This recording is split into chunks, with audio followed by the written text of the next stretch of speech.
Tunatekeleza ya TBC1 iko kanda ya Ziwa na tuko mahususi hapa kutazama namna ambavyo mamlaka ya maabara ya mkemia mkuu wa serikali inavyofanya shughuli zake na wadau mbalimbali kwa kipindi hiki cha miaka minne. Serikali ya awamu ya 6 madarakani ilivyoshirikiana na wadau hawa katika kutumia kemikali kwa manufaa mapana ya maendeleo ya taifa, ulinzi wa afya za watu na ulinzi wa mazingira.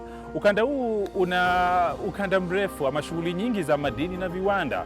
Tunakwenda kutazama kutoka Mwanza, Tanzania, upande wa Kigongo kuelekea Busisi na kuingia Sengerema, kisha wilaya ya Geita mkoani Geita. Shughuli za madini zimejaa huko. Tutatazama kwa kina namna gani mamlaka hii inavyoshirikiana na wadau hawa kuhakikisha kwamba mambo yanakwenda sawa katika kulijenga taifa la Jamhuri ya Muungano wa Tanzania. Daraja hili la JP Magufuli kilomita 3.0 na barabara unganishi za upande wote zaidi ya kilomita 1 zinavyoshughulisha ama zinavyofanya maendeleo ya kazi za ujenzi wa taifa yanakuwa katika njia inayopaswa. Sisi tukatazame sasa wadau wanasemaje katika shughuli zao hizi na namna ambavyo ushirikiano huu unazaa matunda ya pamoja katika kulijenga taifa la Tanzania.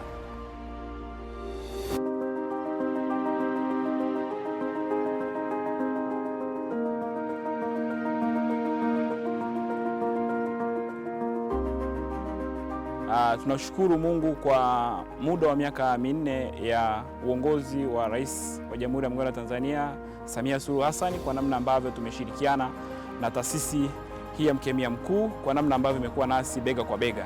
Kwa kipindi kirefu tumekuwa tukipata shida kwenye upande wa vibali kwa ajili ya usafirishaji wa kemikali, lakini kwa ndani ya miaka hii minne ya uongozi wa Mama Samia tumefanikiwa kwa kiasi kikubwa kurahisishiwa utendaji kazi wetu kwa namna ambavyo unaweza kurahisishwa kwa ajili ya kupata vibali. Hapo awali ulikuwa kupata kibali ni unachukua almost mwezi mzima ama wiki mbili kwa ajili ya kupata kibali cha kusafirishia kemikali, lakini kwa wakati huu sasa hivi ni masaa machache tu apply kibali chako na hapo ndani ya masaa machache unapata kibali.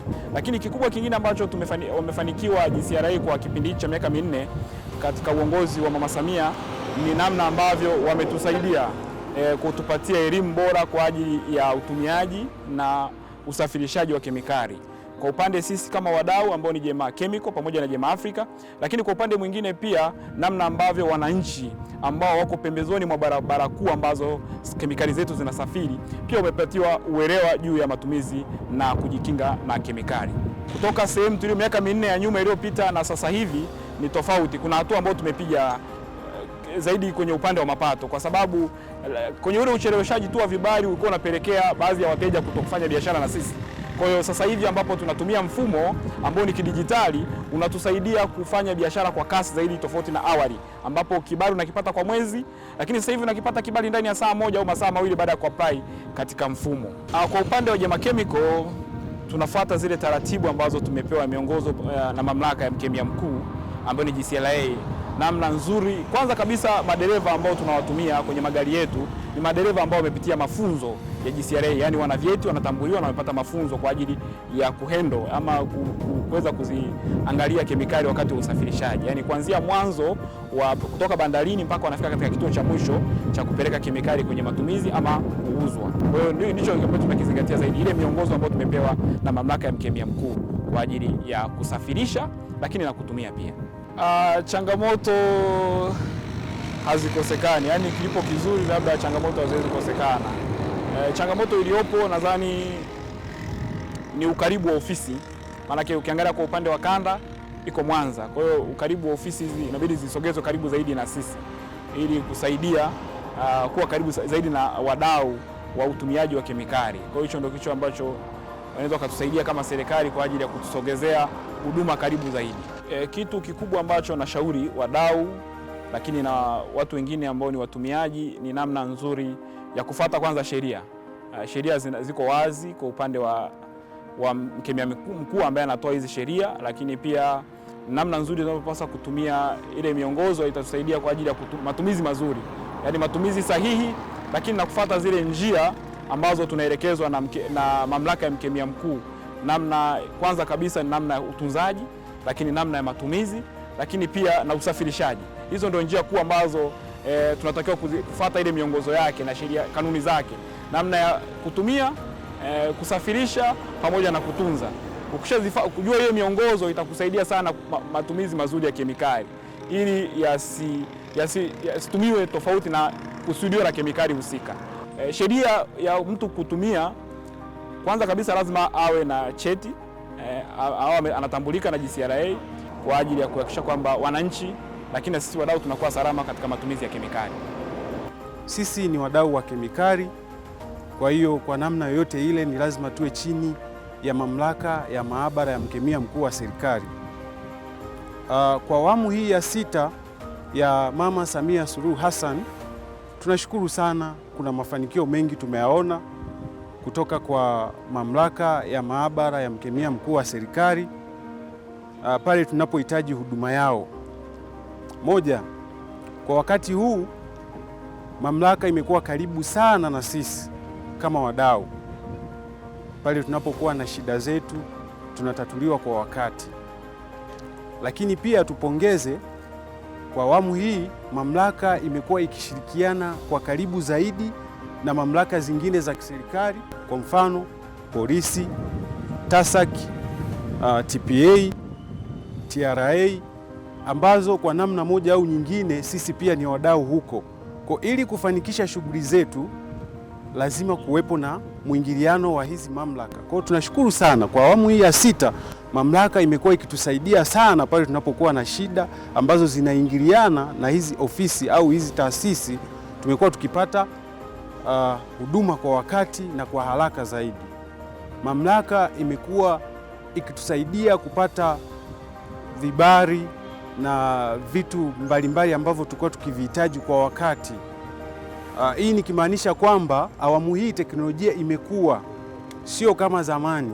Unapohitaji kibali unatumia siku moja na zaidi kupata kibali, lakini sasa hivi ni tofauti kabisa. Unatumia muda mchache na hauhitaji mawasiliano mengi, kwa sababu unakutana tu na mfumo wa kompyuta ambao unakuhudumia kwa wakati na unaendelea na shughuli zako. Kwa upande wetu tunaona haya ni mafanikio, kwa sababu hakuna ucheleweshaji tunaoupata. Tunatatua shida zetu kwa wakati bila shida yoyote ile. Upande wetu na wateja wetu, mimi ningeiomba tu mamlaka, sasa hivi inafanya vizuri, lakini pia ningeiomba endelee kufanya vizuri zaidi, kutoa elimu ya matumizi sahihi ya kemikali. Kuna changamoto, ningeiomba mamlaka itusaidie. Changamoto hiyo ni gharama za uhifadhi wa kemikali hizi mara zinapotoka bandarini, yaani inamaanisha sasa kwenye zile bandari kavu za uhifadhi, kwani kwa sasa gharama hizo ziko juu. Kwa naiomba mamlaka itusaidie kwenye hilo, angalau gharama zipungue. Wachimbaji wadogo wa madini ni miongoni mwa makundi yanayohitaji elimu ya kina juu ya matumizi ya kemikali ikiwemo zebaki. Wachimbaji wenyewe wanakukiri kwao na GCRA inalo jukumu kuwafikia zaidi. Nafikiri serikali kuna kipindi naishukuru sana, kwa sababu kuna kipindi ilikujaga hapa ikatupa somo kuhusiana na masuala ya kutumia zebaki pamoja na makemiko mengine. Serikali ilifika hapa kwetu ikatoa semina namna ya kuweza kuzuru afya zetu. Ilitupa mafunzo ya kuweza kutumia kemikali pamoja na zebaki. Zebaki, kupitia mafunzo hayo, serikali imetusaidia pakubwa sana, kutusaidia sisi wafanyabiashara wa Mialo kupitia semina tuliyoipitia. Sasa hivi tumepata na ufanisi mzuri zaidi, tofauti na kipindi cha nyuma tulivyokuwa tunafanya hizi kazi zetu bila semina yoyote, kupata mafunzo kutoka kwa mkemia mkuu wa serikali. Kingine ambacho nimekiona, upande wa uchenjuaji, tunapokuwa tunaenda sasa plant. Zamani tulikuwa tunatumia kiholela, tulikuwa tujui namna kwamba tunatumieje makemikali yale makemikali ambavyo tulivyofundishwa. Ina maana kwa pale ukifika unahitaji kwanza upate barakoa, gloves zile za kuvaa unapokuwa unafanya hizo kazi, Ina maana sasa na namna ya kutumia kipimo cha kutumia yale madawa na kemikali kwa ajili ya kuwezeshea na mpaka kuja kufikia tamati ya kufanyaje ya kuipata hiyo dhahabu. Sasa basi kupitia hayo mafunzo tayari wafanyabiashara wa Nyantwiga tunaona tumepiga hatua nyingine kutoka kwenye ile hatua ambayo tulikuwa nayo, tumeingia kwenye hatua nyingine ambayo ni nzuri, baada ya kushirikiana na uongozi uliopo wa serikali kabla ya kutupa mafunzo ya utumiaji wa haya madawa na kemikali. Ni kweli hiyo ilikuwa inatokea kwa sababu mtu anapokuwa anapembua, tulivyokuwa tunatumia madawa, kwa mfano kwenye upembuaji, watu walikuwa yani hawatumii kinga yoyote ile kwenye kupembua dhahabu. Mtu anatumia zebaki, lakini kitu alichokuwa nakitumia sasa, yeye anapiga mkono kwa mkono, ina maana ni nyama na yale madawa, unaona. Lakini tulipopata somo, ina maana tayari tukapata magloves ya kuvaa kwa ajili ya kufanyia kazi zetu. Kwa hiyo ni hatua moja kujua kwamba serikali imetusaidia kupitia mkemia mkuu wa serikali. Ukweli, wachimbaji wenzangu, cha kuwaasa tu ni kwamba tuendelee kutumia mafunzo yale tuliyopewa ili tuweze kuingia kwenye ustaarabu unaotakiwa, tuwe kwenye usalama zaidi. Mamlaka ya maabara ya mkemia mkuu wa serikali ofisi ya Kanda ya Ziwa Mwanza ilitoa mafunzo kwa wachimbaji wadogo hapa kijiji cha Sobola, mafunzo ambayo yalijikita katika usimamizi salama wa zebaki pamoja na kemikali zingine, kuhusu madhara na namna ya kujikinga na madhara hayo, ambapo katika mafunzo hayo jumla ya washiriki 121 walihudhuria na walishiriki mafunzo hayo. Tangu tumetoa mafunzo hayo tumeona kuna maendeleo makubwa sana katika matumizi salama ya kemikali, kwa sababu kabla, wakati tunafanya ukaguzi, tulikuja kugundua kulikuwa na matumizi holela ya kemikali, hususan kemikali ya zebaki. Lakini baada ya mafunzo haya na ukaguzi na kaguzi mbalimbali ambazo tunazifanya, tunaona kuna mabadiliko na improvement kubwa sana. Kuna matumizi sahihi ya vifaa kinga, vikiwemo gloves, zikiwemo masks, zikiwemo boots, na lengo ni kujikinga na madhara ya kemikali. Na tumeona pia kwamba kuna uelewa mkubwa wa madhara ya kemikali, kwa sababu kabla wadau walikuwa wanajua kwamba zebaki haina madhara, kwa hiyo kwa wanatumia bila kujikinga na kuchukua tahadhari zozote. Lakini baada ya mafunzo tumeona kwamba sasa wanachukua tahadhari, na hii kwa kweli inaonyesha kwamba mafunzo yaliwasaidia kwa kiasi kikubwa sana. Elimu hii ni endelevu na tunazungukia maeneo yote ya wachimbaji, haijaishia tu hapa kijiji cha Sobola, lakini tumefanya mafunzo katika maeneo mbalimbali ambayo yana wachimbaji wadogo, ikiwepo tumefanya mafunzo kijiji cha Segese, halmashauri ya Msalala, tumefanya mafunzo Mwime, Kahama mjini, tumefanya mafunzo mkoa wa Tarime, Nyamongo kule. Lakini lengo ni kwamba tuyafikie maeneo yote ambayo yana wachimbaji wadogo na wanajishughulisha na kemikali katika shughuli zao za uchimbaji. Mamlaka ya maabara ya mkemia mkuu wa serikali Kanda ya Ziwa inao mnyororo mrefu wa shughuli za uchimbaji madini, pia viwanda. Wanafanya nini hapa kulinda afya za watu, mazingira na kufanya kazi ziendelee kama ilivyo ada? Mamlaka, jukumu kubwa katika kusimamia hii sheria ya kemikali ni kutoa elimu kwa wadau kuhusu matumizi salama ya kemikali, lakini pia tunatoa usajili wadau wa kemikali na kemikali zote zinazotumika hapa nchini, zinazoingia na kutumika, zinazotoka na zinazopita hapa nchini. Lakini pia tunatoa mafunzo na kufanyia ukaguzi kwa kila wadau ili kuangalia kama wana comply na matakwa ya sheria. Hatuishii kwenye kutoa mafunzo tu, lakini kuna baadhi ya kemikali ambazo zinakuwa na changamoto, hazitambuliki. Mamlaka kupitia ofisi ya Kanda ya Ziwa inafanya uchunguzi wa kimaabara na kuweza kufanya utambuzi wa kemikali hizo na madhara yake. Zamani tulikuwa na mikakati, tulikuwa tunatoa huduma, wateja wanakuja ofisini, lakini sasa hivi kumekuwepo na mfumo wa CCMP, yani Chemical Management poto system ambao wadau sasa hivi wanaomba vibali na huduma zote wanazipata kupitia kwenye mtandao. Kwa hiyo wakiwa ofisini kwao wanatuma maombi yao, sisi kama mamlaka tunatimizia matakwa ya maombi yao, afu wanaendelea na taratibu kama kawaida, kama kuomba vibali vya kuingiza kemikali, kufanyiwa labda kama ni ukaguzi, akitaka kufanya usajili, basi kisha mkagua anatuma kwenye mfumo, anaambatisha nyaraka zote zinazokuwa zinahitajika, mambo yote yanaendelea kama kawaida. Mamlaka kupitia kanda ya Ziwa ina taratibu za kufanya mafunzo kwa wadau wote wanaotumia kemikali, wanaosambaza kemikali, lakini pia wale jamii inayozunguka mazingira yale ambapo pale kemikali zinatumika.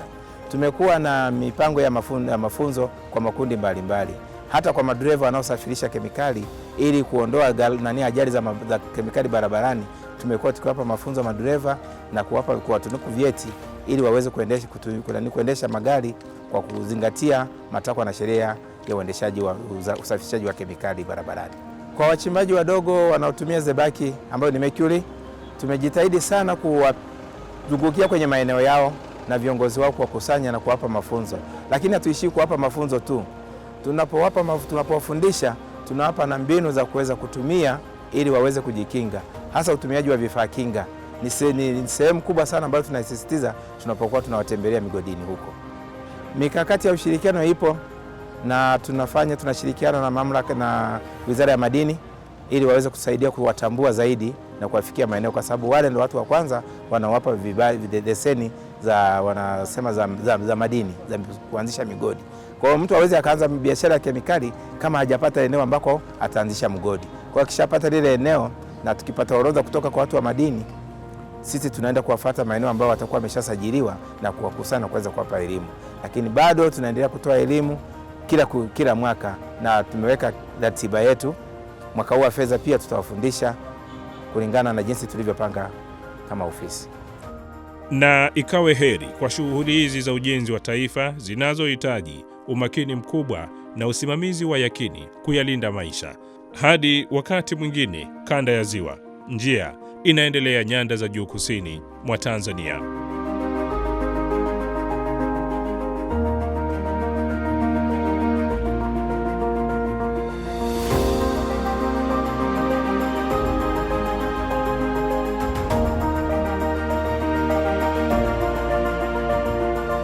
Naam, nimeushuhudia uzuri wa Tanzania na upepo unaovuma hapa kwa makadirio unaweza kuwa ni kilomita hata 60 au kama 70 kwa saa kutoka kwenye bonde la kupendeza kabisa. Huko chini ni wilaya ya Mbarali mkoani Mbeya, lakini hapa niliposimama ni mita 2100 kutoka usawa wa bahari, ni wilaya ya Mbeya vijijini.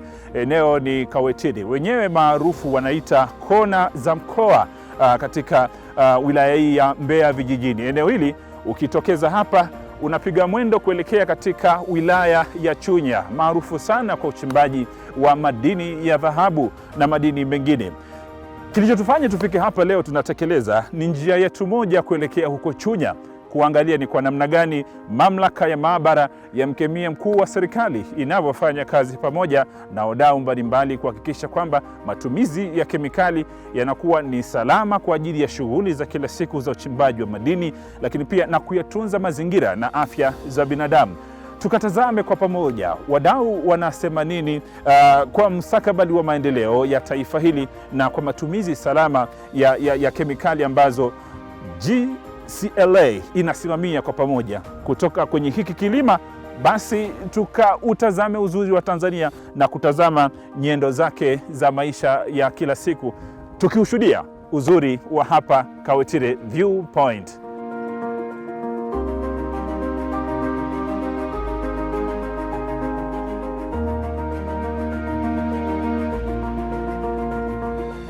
Sisi kama Sukakem Traders tunashughulika na tuna urafiki mzuri na ofisi ya mkemia mkuu wa serikali, kwani amekuwa akitutembelea mara kwa mara kutupa maelekezo na mafunzo mbalimbali, namna ya kuhandle chemicals, namna ya take care ili zisiweze kuleta madhara katika jamii. Na pia ofisi ya mkemia mkuu imekuwa ikishughulika na huduma mbalimbali hapa Chunya. Kwa hiyo tunashukuru sana ofisi hii ya serikali kwa kuweza kutusaidia katika shughuli zetu za madini. Kwa wateja ambao tunawauzia, kwanza kabisa tunawapa maelekezo mazuri namna ya kwenda kutumia hizi kemikali. Tunawapa somo.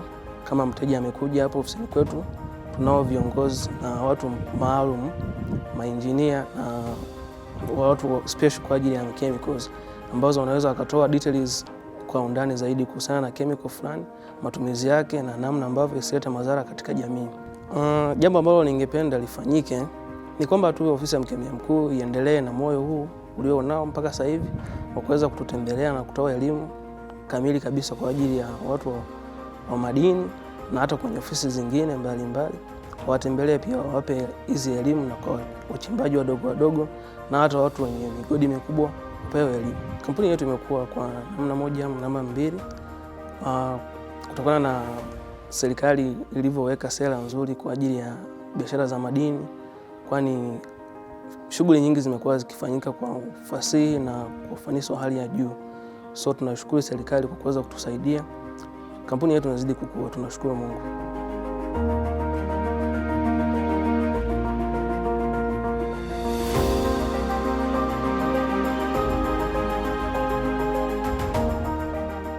Sisi kama Njema tunajihusisha na upimaji wa sampuli za madini.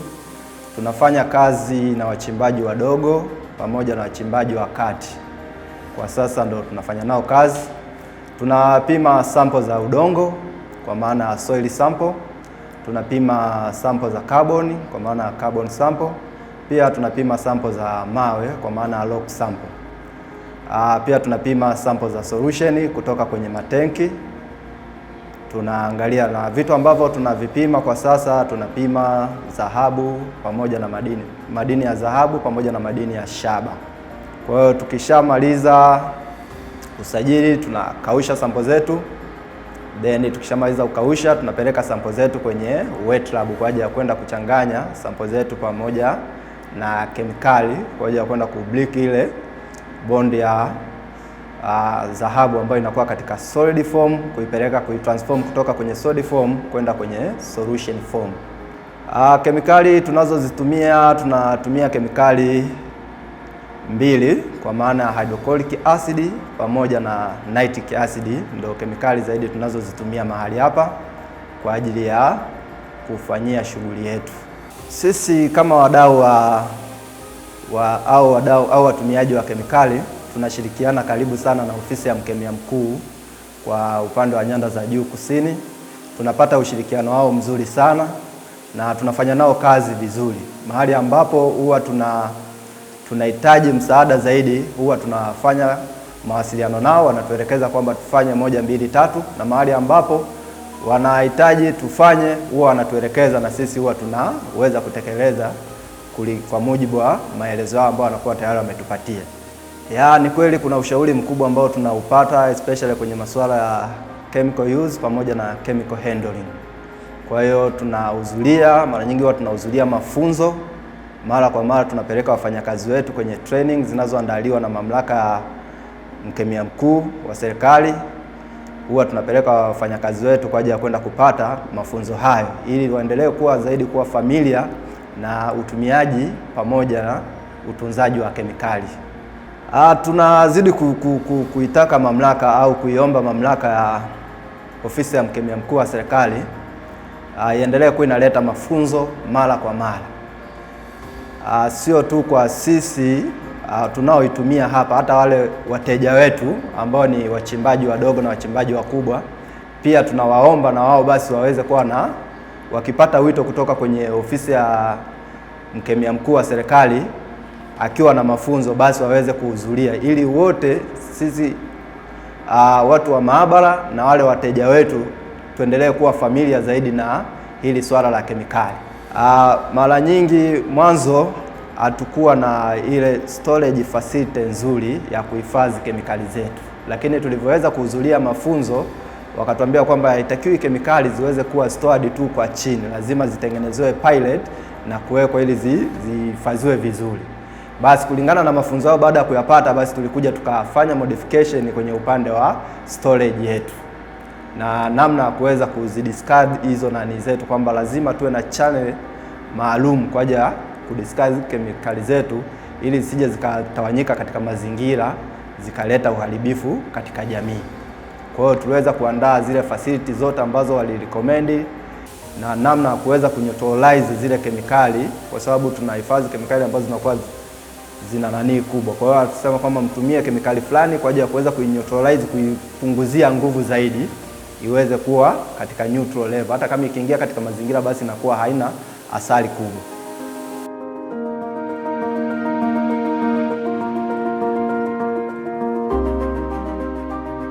Kampuni yetu ina mahusiano mazuri sana na GCLA kwa sababu tunatumia madawa. Yes, kwenye uchakataji wa dhahabu tunahitaji madawa kwa ajili ya process kukamilika.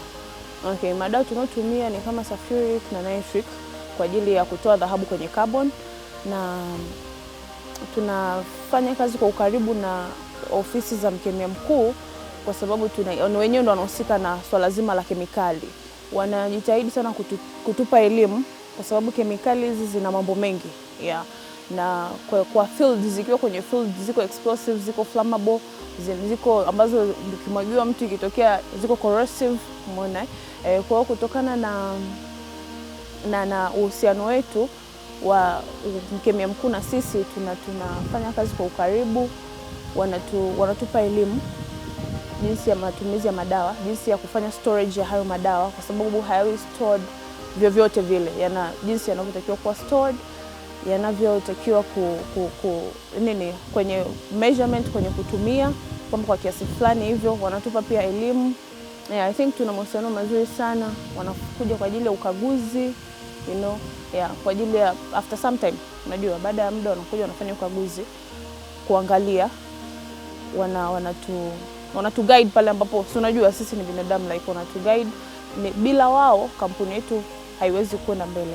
Kampuni yote inayotumia madawa, inayotumia kemikali lazima isajiliwe kwao, lazima wawe na awareness kwamba kuna hii kampuni, unajua. Kwa hiyo wanatembelea. Kwa hiyo before lazima watupe elimu kuhusu madawa. Tunakuwa tunamkemia na tunakuwa tuna eneo la storage, kwamba storage ya hizi dawa zinatakiwa zikae hivi, umeona, kwamba hizi dawa zinatumika hivi. Kwa hiyo kwenye swala la kwamba kama kuna kitu kiliwahi kutokea, hapana, na hisi ni kwa sababu tangia mwanzo walikuwa makini kwamba wanatufanyia training, umeona. Kwa hiyo baada ya muda fulani, after 6 months tunafanywa training. Zile training zinasaidia kwa wale wa upande ambao wa kemia ambao wapo kwa ajili ya kuserve wateja ambao wanakuwa pale kwa asilimia kubwa na zile dawa, jinsi ya kuzihendo. Kwa hiyo nahisi ni wako karibu sana kwenye kutu guide. Kama kuna watu wapya tunapeleka hivyo, kwa hiyo inamaanisha tunakuwa tuna work kwa ukaribu. Tumekuwa kwa kiasi kikubwa kwa sababu tulianza na mitungi almost 3, lakini sasa hivi tuna mitungi 10. Tumekuwa kwa ukubwa sana. Unaona, tulianza 2021 tukiwa tuna mitungi 3 mpaka sasa hivi tuna godown moja tu, lakini sasa hivi tuna magodown 3 na mitungi 10. Unaona, kwa hiyo tumekuwa kwa ukubwa sana, na ni pia kutokana na wao kuwepo usalama. Unajua mteja anapokuja hivi vitu vinaweza vikakusababishia ukaungua, ukapofuka, chochote kile kinaweza kutokea. Kwa hiyo kwa uwepo huo usalama uliopo ambao na kazi inavyofanyika kwa ufasaha na umakini inasababisha kwamba ndo kama hivyo trainings zinazotolewa inasababisha wateja kwa ukubwa wanakuja kwetu kutokana na kazi zetu zilivyo. Uhusiano uendelee kuwa mwema kama ilivyo. Yes. Pale ambapo tunakosea, kama wanavyokuja wanafanya ukaguzi, wasiache kuja kufanya ukaguzi. Tunakaribisha sana. Wanapokuja kufanya ukaguzi wanatusaidia sana. Unajua wanavyokuja, okay, hichi hakijakaa vizuri, hichi kimekaa hivi, inakuwa yaani kwa upande fulani inatusaidia sisi kuimarika. Unajua yes, unatusaidia sisi kuimarika, lakini pia inatusaidia wao wanavyotutolea training, waendelee wanavyotutolea training, kwa sababu sio kila siku utakuwa na mkemia huyo leo, kesho kutwa. Kwa zile training zinavyoendelea kuwepo zinatusaidia sana. Zinatusaidia kwamba tumebadilisha, labda kuna wakemia vijana wengine wanaoajiriwa wanatoka mashuleni wanakuja zwa kemia, wanapata elimu ya field. Kwa hiyo wanakuwa tayari, wanakuwa vizuri kwenye handling ya wateja, kwenye handling ya madawa. Kwa hiyo ni kitu kizuri. Tunaona mchango wa serikali kwetu, not only wa kemia wakuu, mchango wa serikali kiujumla kwetu na support tunayoipata, umeona. Kwa hiyo sisi ni nani tusisupport back? Chunya inayochangamka kwa ukuaji wa hekaheka za uchimbaji madini na kuchechemua kazi za uchenjuaji madini inapaswa kulindwa dhidi ya kemikali ziingiazo na kutoka, na wajibu huu umo mikononi mwa GSLA. Je, wadau wake wanatambua hilo? Tunaishukuru serikali ya Jamhuri ya Muungano wa Tanzania awamu ya 6 chini ya Mheshimiwa Dr. Samia Suluhu Hassan. Amefanya mengi katika halmashauri yetu, amesukuma sana maendeleo, tumeifikia jamii kwa namna kubwa na nyingi sana. Kiujumla, mamlaka ya maabara ya mkemia mkuu wa serikali imekuwa msaada mkubwa sana katika wilaya yetu hii ya Chunya. Kuna mabadiliko makubwa sana katika swala zima la uchimbaji, lakini pia uchakataji na upatikanaji wa dhahabu. Mwanzo ilikuwa ni shida sana katika swala zima la uchenjuaji, lakini kwa sasa hivi imerahisisha sana, na hilo linakwenda sambamba na mafunzo ambayo tumekuwa tukitoa mimi na wao kama wawezeshaji, na wachimbaji wamekuwa na mwitikio mkubwa sana. Kuna makusanyo yamekuwa makubwa kwa upande wa halmashauri ya Chunya kupitia soko letu, lakini pia wananchi wamefanikiwa sana kiuchumi. Mfano mzuri ni mtiririko mkubwa sana wa kodi ambao unaingia katika serikali kupitia madini, ofisi za madini Chunya, lakini pia halmashauri tunapata ushuru wa huduma, lakini pia sasa hivi tunachukua na shilingi 1 kama vile uwajibikaji kijamii, corporate social responsibility. Fedha hizo zimeweza kuleta maendeleo mengi na makubwa sana ambayo matokeo tunayaona wazi. Tunayo hospitali, vituo vya afya pale Sangambi tumejenga kwa kupitia mapato ya ndani, lakini pia tunalo soko la madini tumejenga kwa kupitia mapato ya ndani, fedha hizo zinazotoka kwenye eneo hilo la madini. Lakini pia sasa hivi tunajenga stendi kubwa nzuri ya kisasa kwa ambayo ni ahadi aliitoa Mheshimiwa Dr. Samia Suluhu Hassan, tunajenga kwa kupitia mapato haya ya ndani. Bado ni matokeo mazuri ambayo yameonekana, uchumi ukiwa unachagizwa sana na sekta hiyo ya madini. Sasa hivi Chunya kila mmoja amejikita sana katika eneo la uchimbaji, hususan katika hizi kata 11 zilizoko kwenye hii tarafa ya Kipembawe, tarafa ya Kiwanja. Utagundua kwamba hata mtiririko wa fedha ni mkubwa, kuna mzunguko mkubwa, kuna huduma zimepatikana, kuna maduka ya kisasa, kuna maduka ya jumla, majengo ya ujenzi ya kisasa kwa wananchi, kuna huduma nyingi, kuna vituo vya maji. Hali sio mbaya, hali ni nzuri kwa sababu yote haya yameletwa kwa urahisi sana, yakiwa ni mchango mkubwa wa ofisi ya mamlaka ya maabara ya mkemia mkuu wa serikali. Upatikanaji sasa hivi wa cyanide umekuwa ni rahisi sana. Wako watu ambao wamefundishwa, wanaziuza, na katika kuziuza zinawafikia wananchi kwa bei ambayo ni elekezi au bei ambayo ni nafuu. Hata mtu wa kipato cha chini anaweza, na hiyo imetusaidia sana sisi pia. Sasa tunaamini baada ya miaka 2 inayokuja tutaondokana kabisa na matumizi ya zebaki, badala yake sasa tutaendelea kutumia hiyo cyanide kama sehemu ya kuchenjua dhahabu, na ninaamini kabisa kwamba tunaweza tukawa katika hali nzuri ya uhifadhi, utunzaji wa mazingira, lakini pia mafanikio makubwa kiuchumi kwa wananchi mmoja, lakini pia katika serikali kwenye eneo la ukusanyaji wa kodi, tozo na mapato. GSLA mara nyingi wanaitisha mafunzo, na almost kila mwaka tunakaa mafunzo kwa wachimbaji wapya au wale ambao wanataka kujikumbusha, hasa wa kemia, namna wanavyoweza kuihandle ile cyanide, kwa sababu cyanide ni catastrophic, yani ndani ya muda mfupi inaweza ikaleta madhara makubwa au ikaweza kupoteza maisha. Lakini sasa ili isilete madhara ni lazima kuweza kuchukua tahadhari. Tahadhari mojawapo ni kuvaa vifaa vya kujikinga, PPE. Tunashauri sana kuweza kutumia gloves, kutumia maski kwa ajili ya kuweza kuzuia kuziba pua au mdomo, lakini pia na sehemu zingine katika maeneo yale wanayofanyia shughuli zao, hususan katika maplanti, lakini kunawa mikono na sabuni, au ikibidi pia kuoga na kubadilisha nguo kabla ya kuweza kutoka katika lile eneo la tukio. Lakini pia tunashauri sana hawa wenzetu wanaofanya kazi za uchimbaji kwamba kila baada ya muda fulani ni vizuri wao wanaangalia afya zao, ili kama kuna sehemu fulani wameathirika iwe rahisi sana kuweza kuwapatia matibabu, lakini wasichukulie hilo swala kama vile ni mazoea. Lakini tunaona kwamba mwitikio ni mkubwa, hasa tunapokuwa katika hali ya mafunzo, wanafika watu 200, 300, 400 kwa wakati mmoja, na mafunzo yanakuwa siku 2 mpaka siku 3, na tumekuwa na mafanikio makubwa. Tumeendelea kuona mwamko mkubwa, bado wanaendelea kufurahia hizi huduma za serikali. Kwa upande wa Chunya tumeshirikiana na ofisi ya makamu wa rais katika ule mkakati wa taifa wa kuweza kupunguza matumizi ya zebaki. Tumeendelea kushirikiana pia na chama cha wachimbaji mkoa wa Mbeya, Mbelema, ambapo tumeweza kuwapa elimu wale wachimbaji kwamba mialo yao iweze kuimarika, kwa sababu katika ule uchimbaji wa dhahabu katika ile hatua ya awali ni lazima uweze kutumia zebaki kwa ajili ya kuweza kufanya magnesium kwa kukamatisha. Baadaye unapata marudio ambayo haya marudio baada ya kuwa tani za kutosha unayaingiza sasa kwenye vat leaching, kwenye CIL au CIP kwa ajili ya kuweza kupata dhahabu kwa kiwango kikubwa. Sasa kwenye ile mialo ambayo wanafanyia shughuli zao, tumewashauri na kuweza kusisitiza kwamba kuna haja ya kuweza kusimenti ile mialo yao. Kwa hiyo tunazuia namna yoyote ya kemikali ile ya zebaki kuweza kuzama. Lakini jambo la pili pia ni kuweza kuwa na ufuatiliaji mkubwa wa kuhakikisha kwamba ile kemikali inatumika kwa tahadhari kubwa, na hata wakati wa kuchoma tunasisitiza sana watumie vigida ambazo ni zile retort, zinazuia kwa kiwango kikubwa evaporation au utimkaji wa ile zebaki iliyobakia kwenda hewani.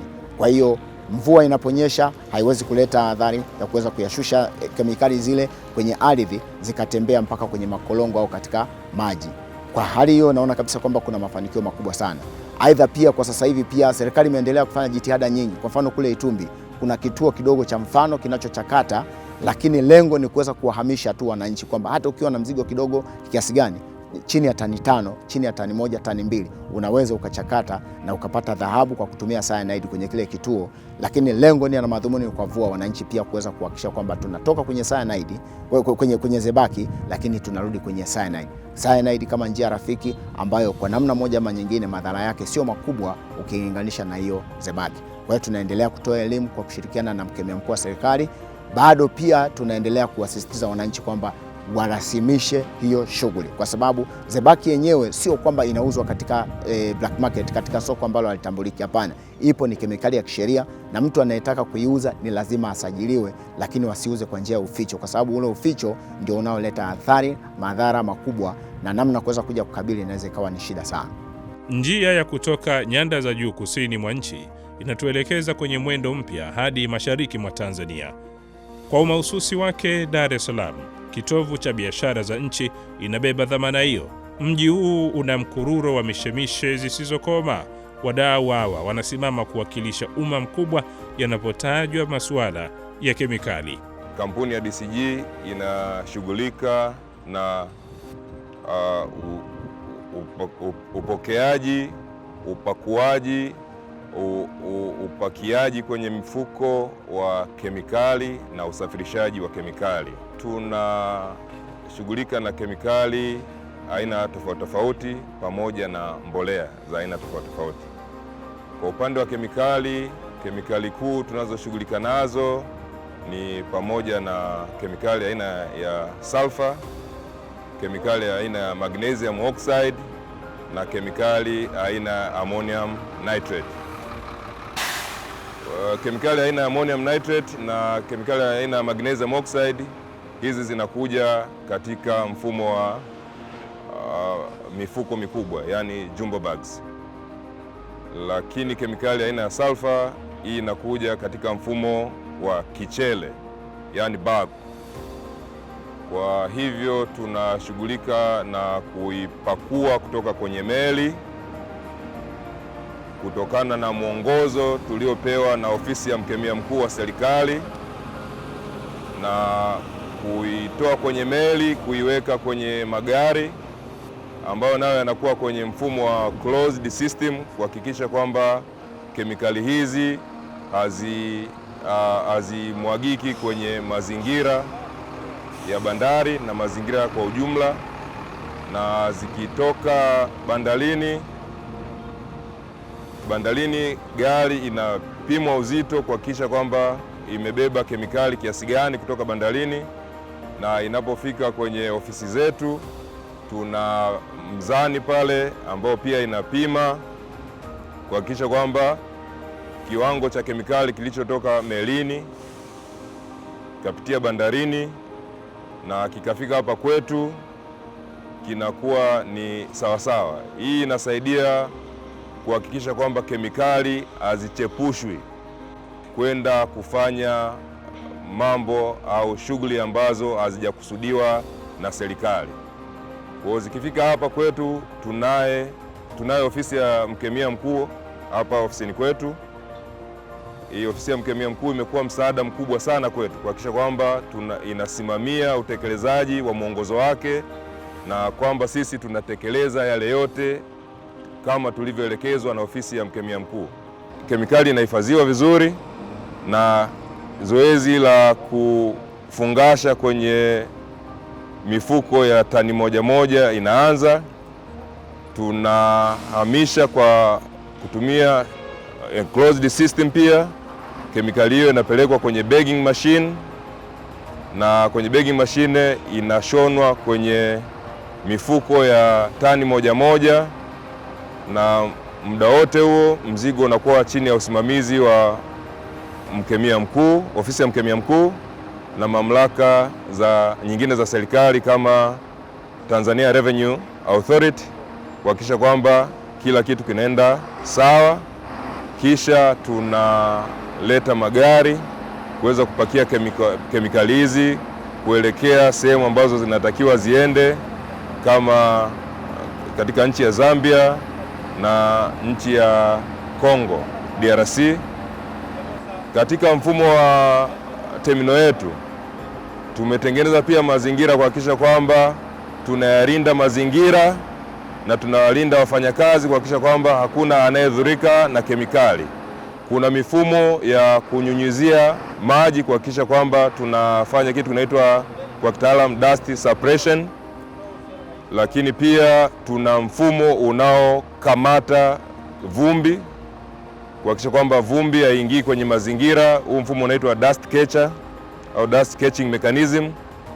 Hii yote ni kuhakikisha kwamba tunatekeleza maagizo ya mkemia mkuu wa serikali na mwongozo aliotoa, lakini pia na mamlaka nyingine za nchi kama vile NEMKI, kuhakikisha kwamba tunayalinda mazingira yetu, tunalinda jamii nzima ya Tanzania kuhakikisha kwamba haidhuriki na hizi kemikali. Kwa kipindi hiki cha awamu ya sita tumeona kuwepo kwa improvement au kuboreshwa kwa mahusiano makubwa kati yetu DCG pamoja na ofisi ya mkemia mkuu, na hasa katika mambo yafuatayo. Moja, katika masuala ya ukaguzi wa mara kwa mara tumekuwa tukipokea wataalamu kutoka ofisi ya mkemia mkuu kuja kutukagua, na kilicho kizuri zaidi, pamoja na ukaguzi, wamekuwa wakitoa miongozo ya kitaalamu kwetu ambayo inatusaidia sana katika kuboresha utendaji wetu wa kila siku na kuhakikisha kwamba shughuli zetu DCG zinakidhi si tu matakwa ya kisheria, lakini zinakuwa salama kwa watu, jamii inayotuzunguka pamoja na mazingira kwa ujumla. Lakini swala lingine ambalo tumeliona limeboreshwa sana katika kipindi hiki ni kuhusiana na mafunzo yanayotolewa mara kwa mara, hasa katika masuala ya usimamizi wa masuala ya kemikali, kuhakikisha kwamba wale wasimamizi wanaosimamia shughuli zetu za